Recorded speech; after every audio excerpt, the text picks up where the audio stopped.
Assalamualaikum warahmatullahi wabarakatuh.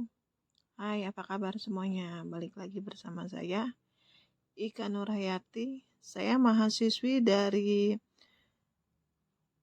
Universitas Pancasakti Bekasi, dari Fakultas Ekonomi dan Bisnis, Prodi S1 Manajemen, dengan nomor NIM 289225067. Video kali ini saya buat untuk memenuhi nilai UTS saya dengan mata kuliah Perekonomian Indonesia dengan dosen pengampunya Ibu Cynthia Anissa RPM MPDE. Pada video kali ini saya akan membahas tentang peta perekonomian Indonesia. Indonesia terletak di antara Lautan Pasifik dan Lautan Hindia, antara benua Asia dan benua Australia. Dan pada pertemuan dua rangkaian pegunungan yaitu Sirkum Pasifik dan Sirkum Mediteranean. Indonesia memiliki lebih dari 400 gunung berapi dan 130 diantaranya termasuk gunung berapi aktif. Sebagian dari gunung berapi terletak di dasar laut dan tidak terlihat dari permukaan laut.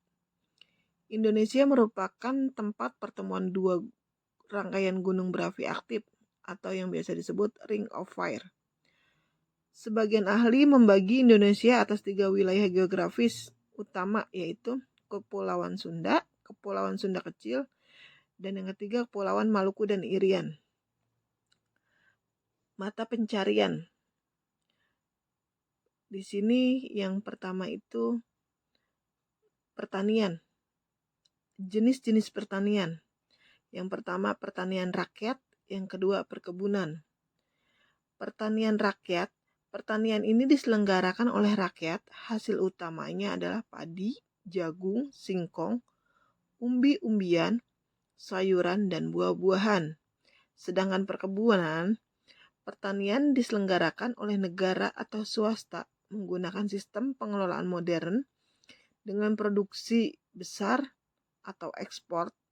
Hasil utamanya adalah perkebunan teh, kopra, dan kelapa sawit.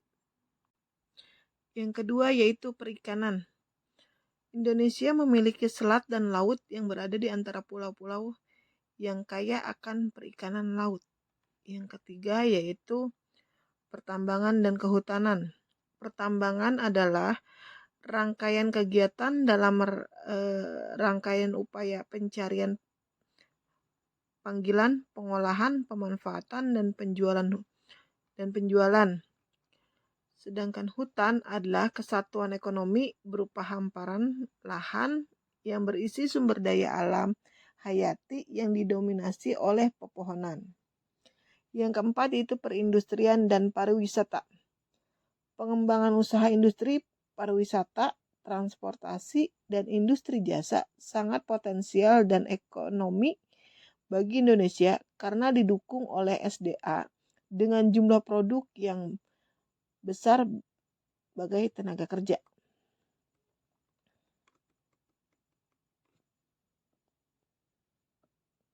Selanjutnya yaitu sumber daya. Sumber daya manusia adalah seluruh kemampuan atau potensi penduduk yang berada di dalam suatu wilayah tertentu beserta karakteristik atau ciri demografis, sosial maupun ekonominya yang dapat dimanfaatkan untuk keperluan pembangunan. Peluang investasi. Investasi sebuah kata yang tidak bisa terpisahkan dari kegiatan sehari-hari, bahkan mempengaruhi kehidupan masyarakat baik secara individual, perusahaan, maupun suatu negara. Investasi menjadi suatu fenomena yang sangat penting dalam perkembangan ekonomi negara karena investasi memiliki dampak positif yang besar. Investasi dapat dilakukan oleh semua pihak, baik masyarakat secara individu sebagai kegiatan bisnis ataupun sosial, maupun oleh pemerintah sebagai penyelenggara negara. Langkah-langkah pemerintah untuk memfokuskan pada daerah Indonesia Timur atau di luar Jawa sangatlah tepat, karena begitu banyak kekayaan alam yang belum kita kelola dengan maksimal. Baik, terima kasih. Sekian presentasi dari saya ucapkan. Wassalamualaikum warahmatullahi wabarakatuh.